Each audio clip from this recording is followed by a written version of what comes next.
Quarta-feira, dia 14, é dia de oração. Toda quarta-feira, às 19h30, a gente tem convidado irmãos, amigos, pessoas chegadas para se ajuntarem a nós, estarmos intercedendo uns pelos outros, pela igreja, pela cidade de São José dos Campos e pelo país inteiro.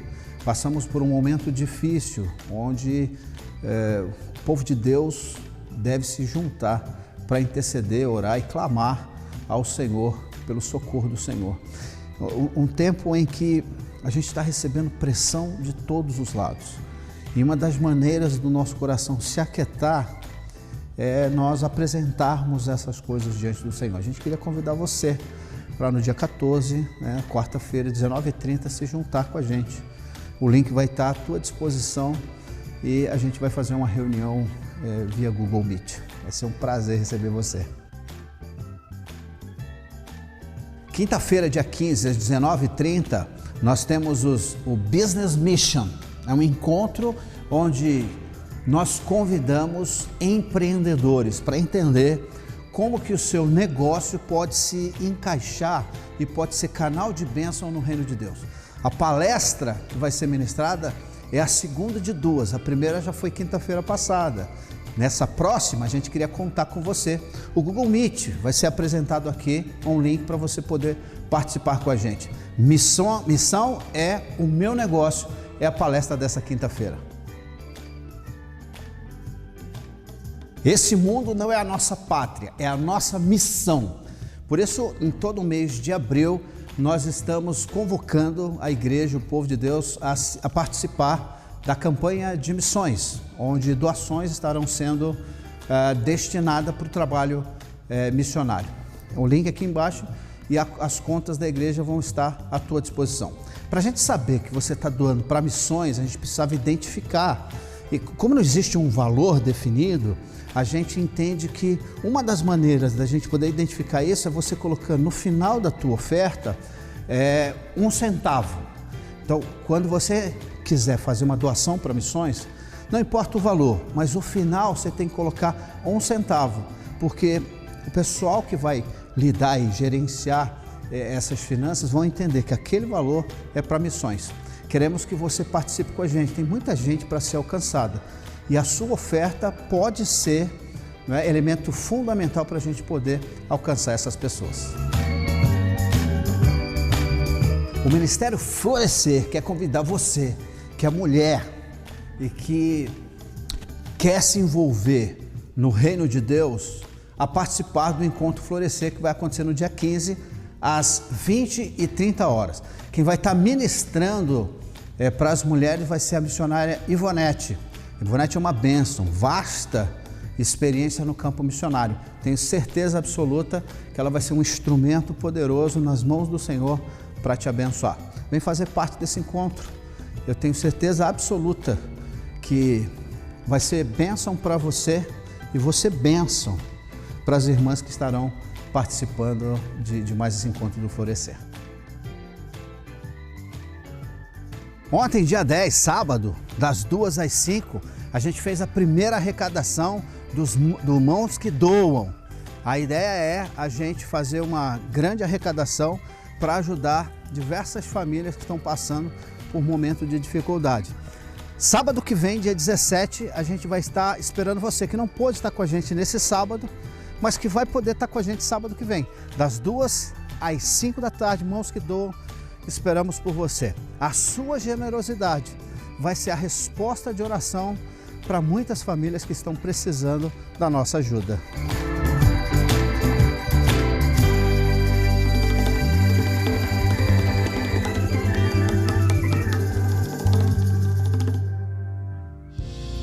Vamos celebrar ao Senhor Jesus, que nos salvou, nos libertou de todo pecado, de toda dor. Em nome de Jesus, cante comigo.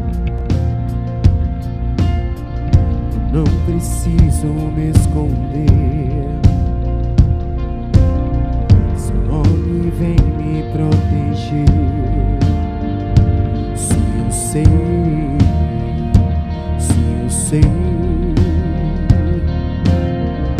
nunca me abandonará.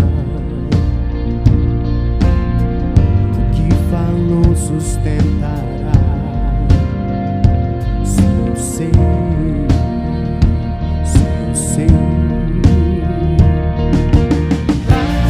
Amarei ao meu Senhor, só Ele tem poder pra me salvar. Cristo libertador, já quebrou correntes e prisões.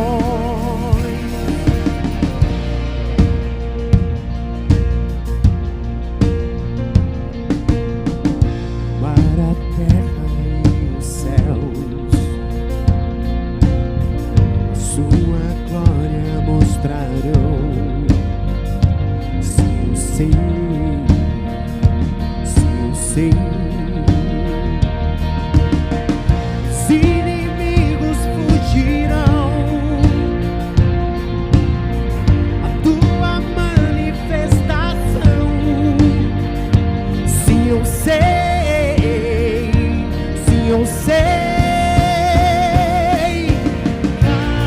Amarei ao meu Senhor, só Ele tem poder pra me salvar. Cristo libertador, já quebrou correntes e prisões. Amarei ao meu Senhor, só Ele tem poder pra me salvar. Cristo libertador, já quebrou correntes e prisões.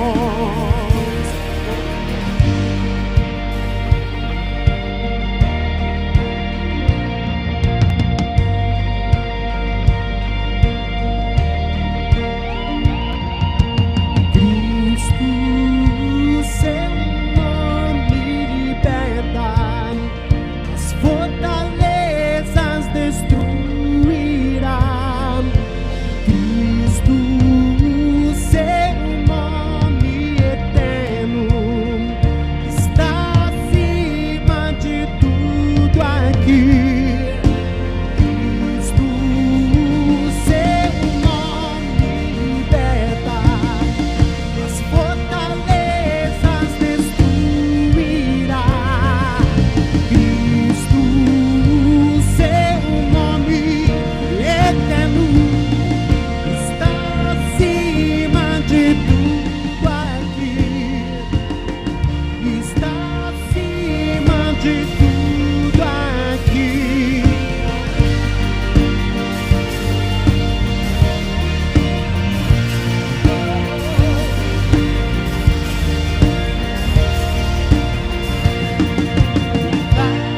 Amarei ao meu Senhor, só Ele tem poder pra me salvar.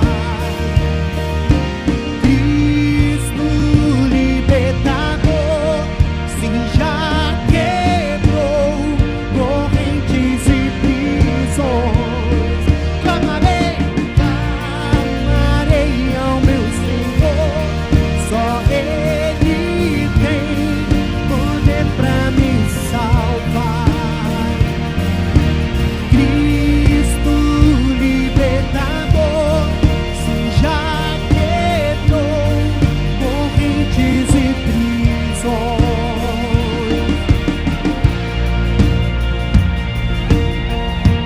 Salvador, poderoso Pai.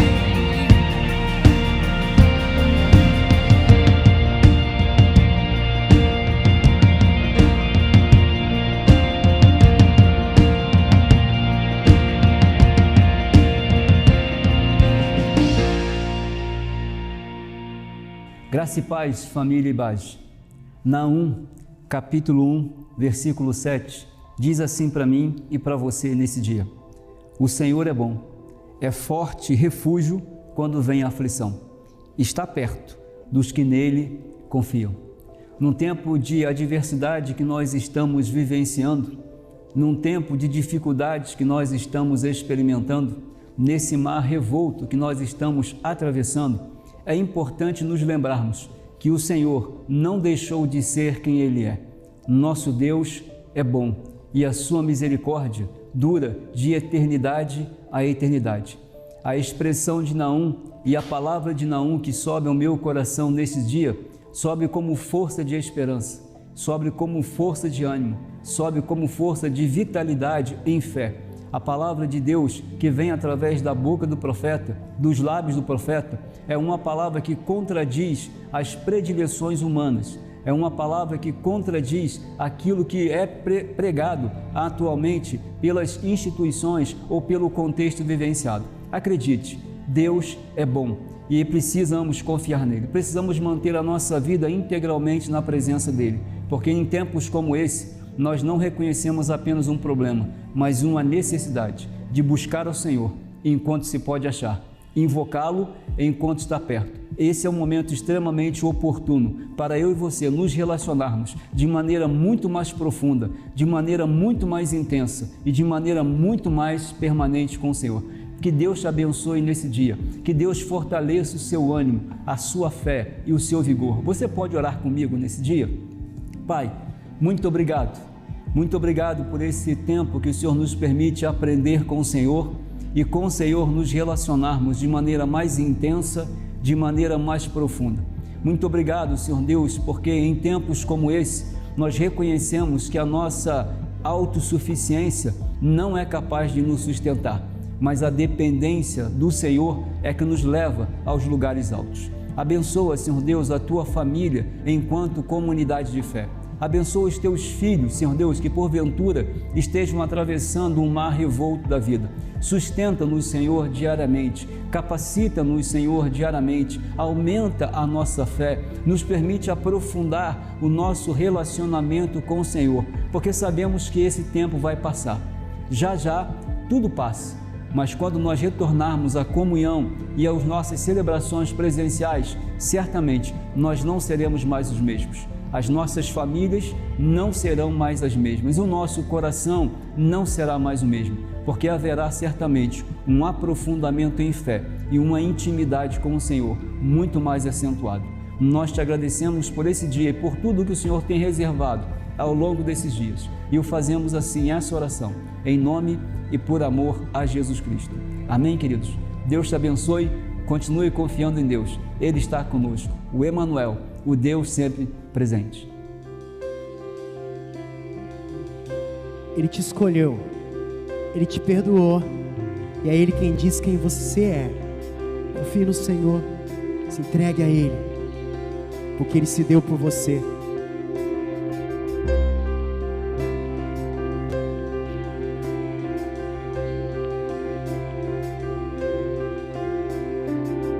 Quem sou eu para que o grande Rei me receba assim?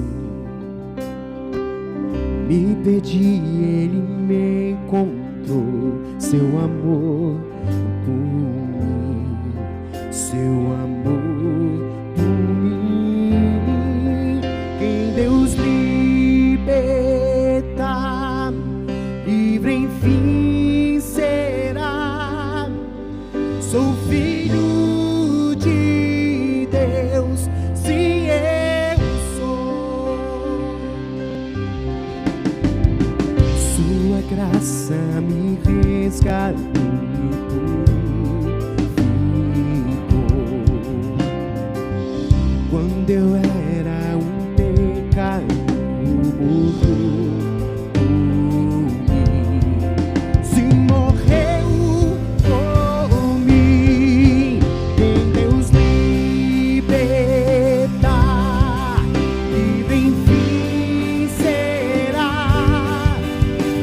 Filho de Deus, sim.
escolhido, diga!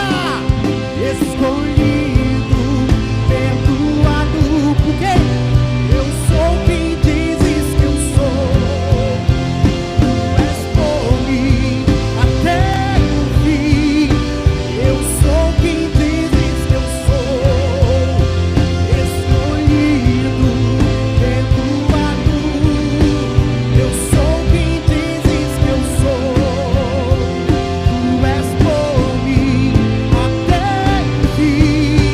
Eu sou quem dizes que eu sou. Eu sou quem dizes que eu sou. Deus liberta, livre enfim será. Sou filho de Deus, sim eu sou. Em tua casa, Pai, há um lugar pra mim. Sou filho de Deus, sim eu sou. Diga comigo em sua casa. Em Deus liberta, livre enfim será. Sou filho de Deus, sim eu sou. Em tua casa, ó Pai, há um lugar pra mim. Sou filho de Deus, sim eu sou.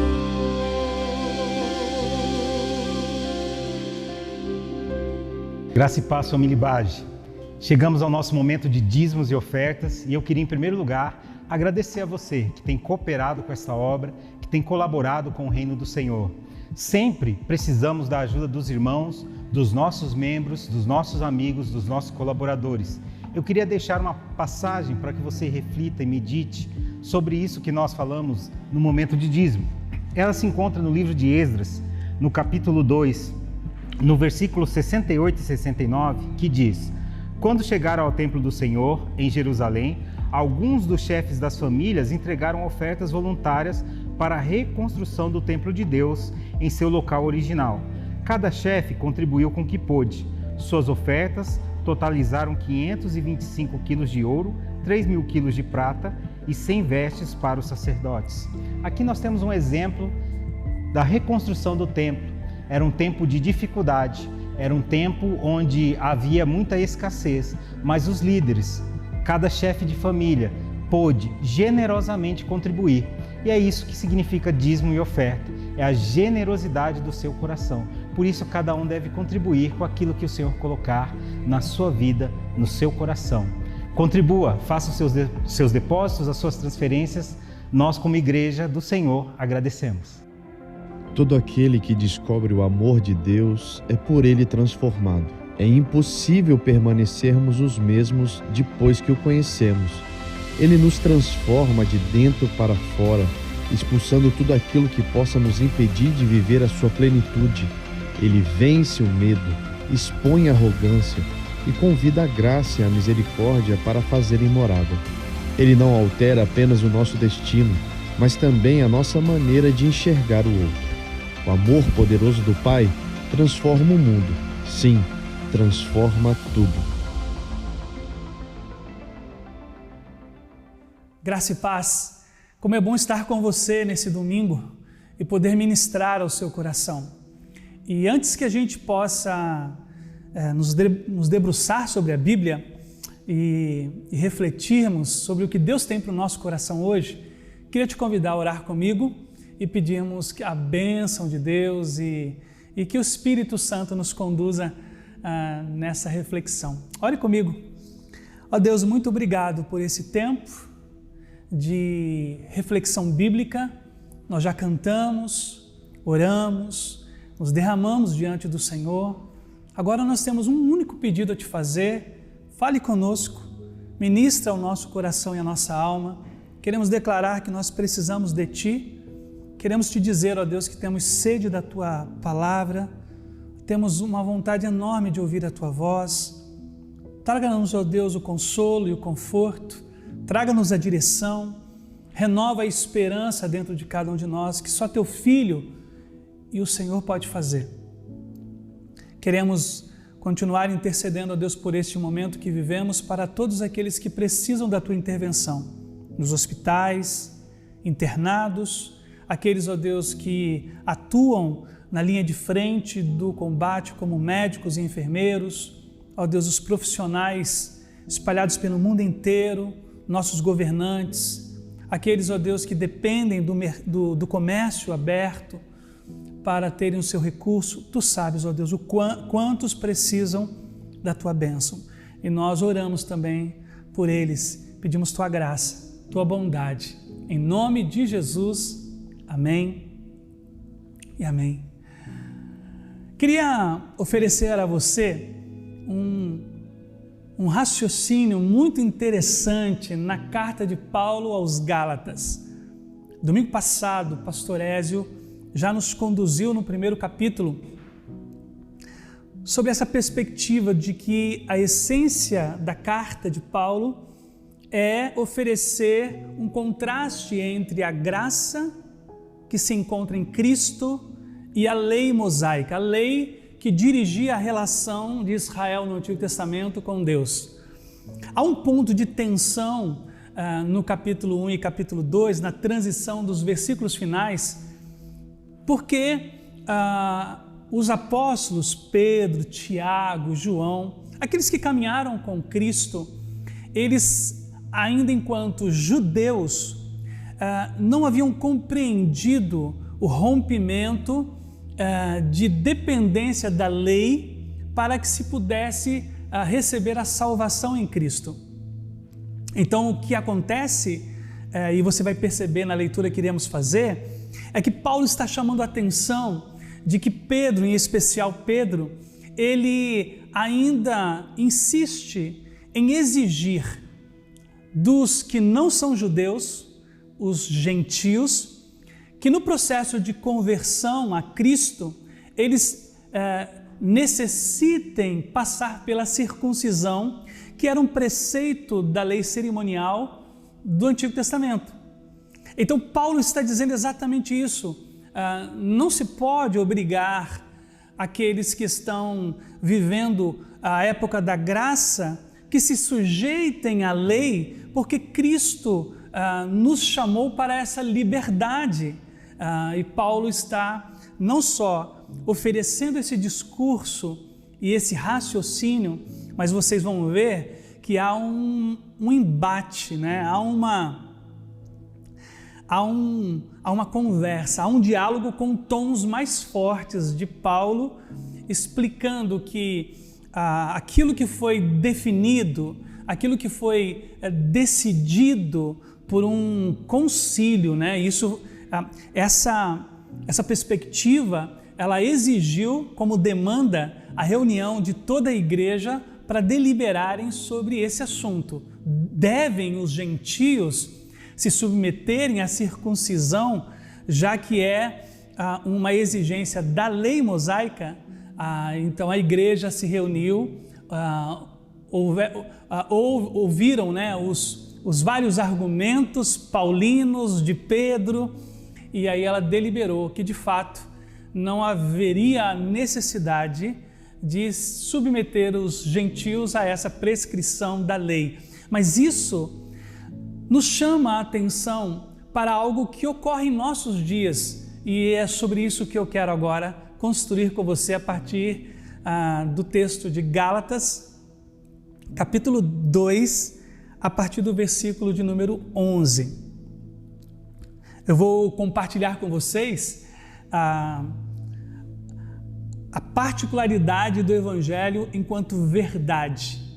E eu queria convidar você para vir comigo então para a leitura desse texto. Abra sua Bíblia, acesse aí para que você acompanhe a leitura comigo, porque isso torna muito mais rico quando você acompanha a leitura não apenas com os ouvidos, mas também com a sua visão.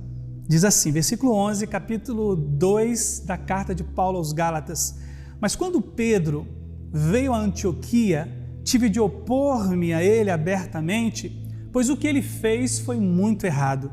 No começo, quando chegou, ele comia com os gentios. Mais tarde, porém, quando vieram alguns amigos de Tiago, o outro apóstolo, o apóstolo Tiago, Pedro começou a se afastar com medo daqueles que insistiam na necessidade de circuncisão. Como resultado, outros judeus imitaram a hipocrisia de Pedro e até mesmo Barnabé, amigo muito íntimo de Paulo, se deixou levar por essa hipocrisia. Versículo 14. E esse versículo ele é a essência do nosso raciocínio para a nossa conversa hoje. Quando vi que não estavam seguindo a verdade do Evangelho ou a verdade das boas novas, disse a Pedro diante de todos: se você, que é judeu de nascimento, vive como um gentio e não como judeu, por que agora obriga esses gentios a viverem como judeus? Você e eu somos judeus de nascimento e não pecadores como os judeus consideram os gentios. E, no entanto, sabemos que uma pessoa é declarada justa diante de Deus pela fé em Jesus Cristo, não mais pela obediência à lei. E cremos em Cristo Jesus para que fôssemos declarados justos pela fé em Cristo e não porque obedecemos à lei, pois ninguém é declarado justo diante de Deus pela obediência à lei. Mas se a busca da justiça por meio de Cristo nos torna culpados de abandonar a lei, isso torna Cristo responsável pelo nosso pecado? De maneira nenhuma, disse Paulo. Se, pois, reconstruo o antigo sistema da lei que já destruí, então faço de mim mesmo transgressor da lei, pois quando procurei viver por meio da lei, ela me condenou. Portanto, morri para a lei, a fim de viver para Deus. Fui crucificado com Cristo. Assim, já não sou eu quem vive, mas Cristo vive em mim. Portanto, vivo neste corpo terreno pela fé no Filho de Deus que me amou e se entregou por mim. Não considero a graça de Deus algo sem sentido, pois se a obediência à lei nos tornasse justos diante de Deus, não haveria necessidade alguma de Cristo morrer. Esse texto emblemático que Paulo faz um uso de jogo de palavras para a construção dos seus argumentos, lança luz sobre uma realidade. Não sei se você já ouviu a expressão, aquele evangelho é água com açúcar. Essa é uma expressão popular para uma acusação a uma espécie de evangelho que foi manipulado, que foi distorcido, que se tornou aguado. É o evangelho das facilidades, é o evangelho que não confronta o pecado. Por outro lado, nós temos a outra ponta do extremo, que é aquele evangelho legalista, farisaico, aquele evangelho que nem a própria pessoa que crê daquela forma tem certeza da sua salvação, porque a porta é muito mais estreita do que se possa imaginar. Aí nós temos os dois extremos. Apóstolo Paulo está lidando exatamente com isso, ao apontar que apóstolo Pedro estivesse incorrendo em um erro de preconceito, de exigência da lei, quando Cristo mesmo nunca havia feito isso. Paulo está propondo que a gente olhe para o equilíbrio, olhe para o verdadeiro evangelho. Por isso que Paulo, no versículo 14, diz: vocês não estão seguindo a verdade das boas novas. E eu queria falar sobre isso com você, sobre as verdades deste evangelho. O evangelho significa boa notícia. Qual seria a boa notícia? A boa notícia, ela precede algumas más notícias. Quais são as más notícias? A de que Deus nos criou para a sua glória, mas nós nos rebelamos contra Ele e com isso o pecado se instaurou na humanidade. E uma vez instalado esse pecado, nós nascemos assim, debaixo desse sistema, distantes de Deus. Por isso Paulo vai dizer em Romanos que todos pecaram e estão afastados dessa glória. E aí vem a boa nova. Aí a iniciativa de Deus foi para nos resgatar. E Ele tomou então a iniciativa de vir até nós por meio do seu Filho Jesus. E a boa notícia é essa, que em Cristo nós somos reconciliados com o Pai. Em Cristo nós temos paz com Deus. Em Cristo, aquela ponte destruída pelo pecado, agora somos religados ao nosso querido e eterno Deus. Essas boas notícias, elas possuem verdades imutáveis, verdades que não podem ser distorcidas, mas eu e você concordamos. E Paulo está aqui alertando sobre o perigo de muitas vezes nós criarmos o nosso próprio evangelho, um evangelho à nossa imagem, o evangelho com o nosso gosto. Então nós precisamos romper com isso e olhar para as Escrituras e nos rendermos ao verdadeiro evangelho, o evangelho que Cristo ensinou. E é isso que Paulo está chamando a atenção daqueles que caminharam com Cristo. Olha o perigo. Mesmo nós que temos muito tempo de conversão, eu tenho 40, em algum momento nós podemos incorrer no erro de Pedro, de Tiago, de João, de olhar para a graça e não conseguir compreender que ela não tenha uma conexão com a lei, tentar fundi-la novamente à lei, quando Cristo na cruz rasgou o véu de alto a baixo, dizendo: agora vocês têm livre acesso ao Pai. Isso não significa, quero explicar, não significa que a gente não tenha que obedecer à lei, mas nós não obedecemos à lei para sermos salvos, nós obedecemos à lei porque fomos salvos. Eu fui salvo pela graça, favor imerecido, e o Espírito agora me leva, me guia ao cumprimento e obediência da lei, que sem Ele era impossível cumpri-la. Não sei se vocês entendem isso. Então não é que nós abolimos a lei não nos é útil para a salvação, a lei nos é útil para a santificação, para nos levar ao caminho da vontade que Deus previu para nós. Por isso, a verdade do Evangelho, ela é exposta pelo apóstolo Paulo. Primeiro, o apóstolo Paulo está afirmando que o Evangelho, de maneira alguma, nos torna superior aos outros. A gente não olha para alguém, seja quem for, com um ar de superioridade porque o Evangelho nos alcançou. Não, o Evangelho não nos torna superiores a ninguém, muito pelo contrário. Coloca uma bacia com água e uma toalha em nossos braços para que possamos então servir. É isso que o Evangelho verdadeiro de Jesus faz. O Evangelho não nos dá, de maneira alguma, uma carta assinada para que a gente humilhe os outros, para que a gente, como o apóstolo Pedro, para que a gente rejeite os outros. Imagina, gentios salvos, todos reunidos, e o apóstolo Pedro entende que não deveria se sentar à mesa com aqueles homens. Isso é cruel demais. Não sei se você já sofreu esse tipo de preconceito, mas eu já observei muitas vezes pessoas se afastando das outras por se sentirem superiores. Não é isso que o Evangelho de Cristo nos ensina. Segundo lugar, Paulo é veemente quando ele diz no versículo de número 20, eu gosto dessa perspectiva de Gálatas 2:20, eu fui crucificado com Cristo. Nós fomos crucificados com Jesus e com ninguém mais. Geralmente, a construção de um evangelho pessoal e não o bíblico, ele acaba por incluir outros mediadores que não Jesus. Gente, foi Ele que morreu por nós e nós na cruz nos identificamos com Ele para que por meio da sua ressurreição andemos também em novidade de vida. É como se nós disséssemos, somente Jesus é Senhor da minha existência porque Ele foi o único capaz de oferecer o sacrifício pleno que o Pai exigia para que eu pudesse ter novamente uma relação com Ele, uma comunhão com Ele. Fui crucificado com Cristo. Você não foi crucificado com a denominação batista, você não foi crucificado com algum líder eclesiástico, você foi crucificado com Jesus. E Ele nos basta, Ele é tudo o que nós precisamos. E isso é importante nessa perspectiva do verdadeiro Evangelho. Terceiro e último lugar, eu gosto dessa perspectiva que o apóstolo Paulo diz no versículo 21, eu não considero a graça de Deus algo sem sentido, porque o evangelho pessoal, o evangelho à nossa imagem, muitas vezes é um evangelho tão distorcido que tem uma certa amnésia sobre de onde o Senhor nos tirou. O verdadeiro evangelho, ele nos lembra de onde o Senhor nos tirou, porque aí a gente consegue perceber onde Ele quer que a gente esteja. Sabe, a gente se esquece muitas vezes do que Deus nos perdoou, dos nossos erros, daquilo que o Senhor foi capaz de nos resgatar. E quando isso ocorre, quando a gente se esquece de onde Deus nos tirou, a gente tem dedo em riste, a gente consegue apontar os outros, a gente até se acha com ar de superioridade para humilhar os outros. Lembre-se sempre de onde o Senhor te tirou.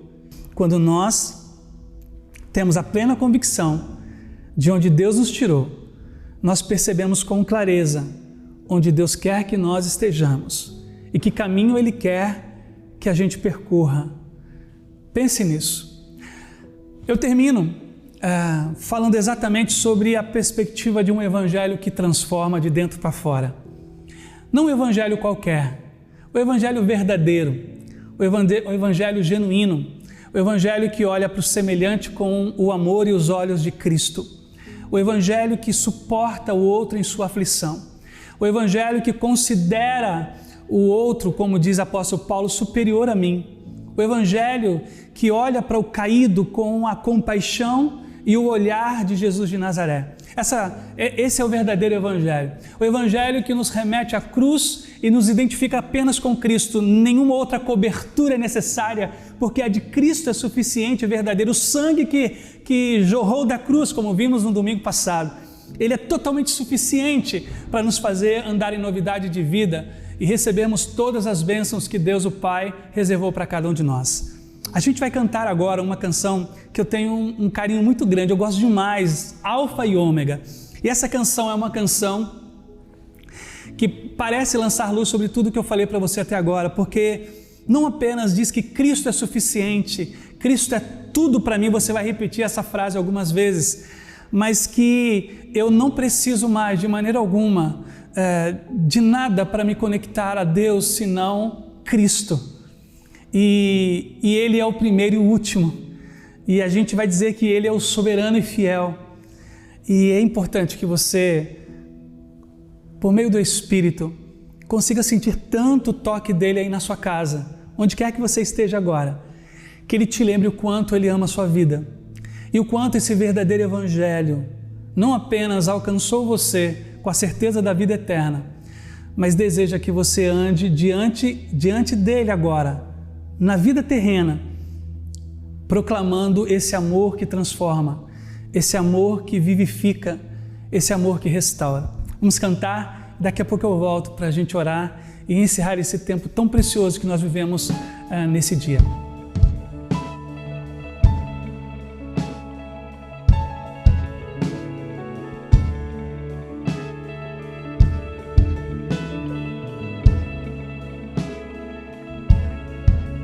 Não há outro como tu,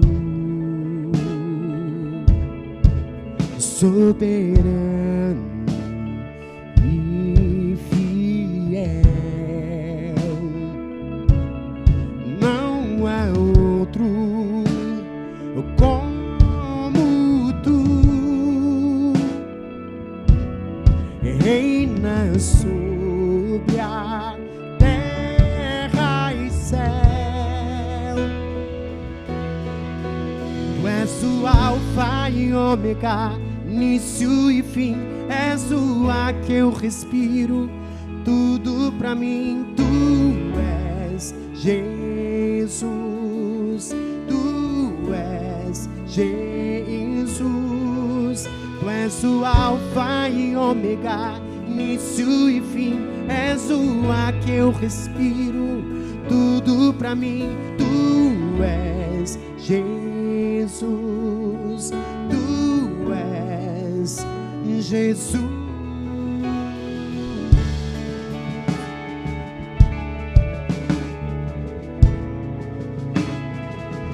Não há outro como,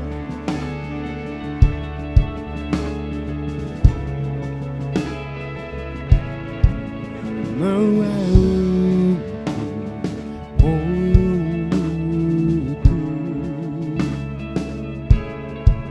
soberano e fiel. Não há outro como tu, reina sobre a terra e céu. Tu és o alfa e ômega, início e fim, és o ar que eu respiro, tudo pra mim. Tu és Jesus, tu és Jesus.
tudo pra mim, o tudo pra mim.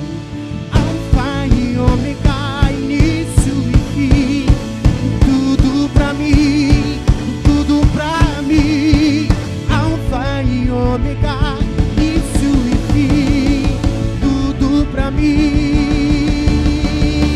Tu és o alfa e ômega, início e fim, és o ar que eu respiro, tudo pra mim. Tu és Jesus, tu és Jesus. Tu és o alfa e ômega, início e fim, és o ar que eu respiro, tudo pra mim. Tu és Jesus,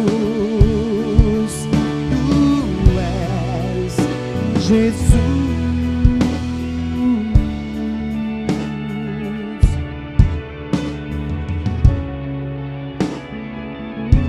Não há outro como tu.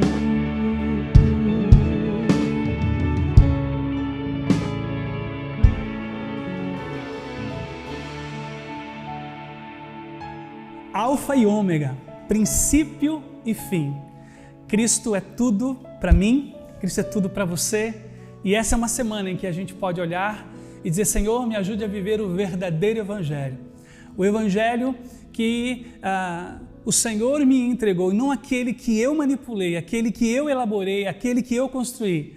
Não o Evangelho diluído em água, que não confronta o pecado, mas também não aquele Evangelho que fez com que a porta estreita se tornasse ainda muito menor. Esse Evangelho, o Evangelho de Cristo, o Evangelho libertador, o Evangelho que restaura, o Evangelho que abre as portas para a gente crer que todas as coisas estão debaixo do controle de Deus. Queria orar com você e entregarmos essa nova semana para a glória dele. Por favor, ore comigo nesse momento. Ó Deus, muito obrigado, porque um dia o Senhor nos revelou o teu Evangelho, as boas novas. E que boa notícia foi, Pai, de que em teu Filho Jesus nós temos comunhão plena contigo. Ó Deus, não é mais a lei que nos conecta a Ti, mas a cruz do Teu Filho Jesus. E fomos crucificados com Ele, Pai, e sabemos que por causa disso, a Tua justiça foi saciada. Nós temos agora livre acesso, porque o véu foi rasgado de alto a baixo. Muito obrigado por essa verdade do Evangelho que transforma.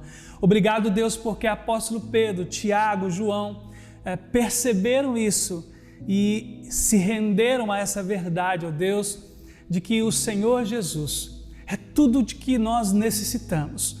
Pai, nós pedimos por essa semana, que seja uma semana de bênção sobre a vida de cada um, sobre a nossa casa, sobre a nossa família, Pai, que o Teu amparo, a Tua bênção, a Tua proteção esteja presente e que o Teu amor, Pai, e a graça poderosa do Teu Filho, bendito Senhor e Salvador nosso, e que o consolo, o poder, os frutos, os dons do Teu Espírito sejam sobre nós, Pai, sobre todo o Teu povo espalhado pela face da terra.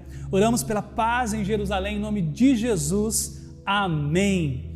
Boa semana. Deus te abençoe. O Senhor está com você.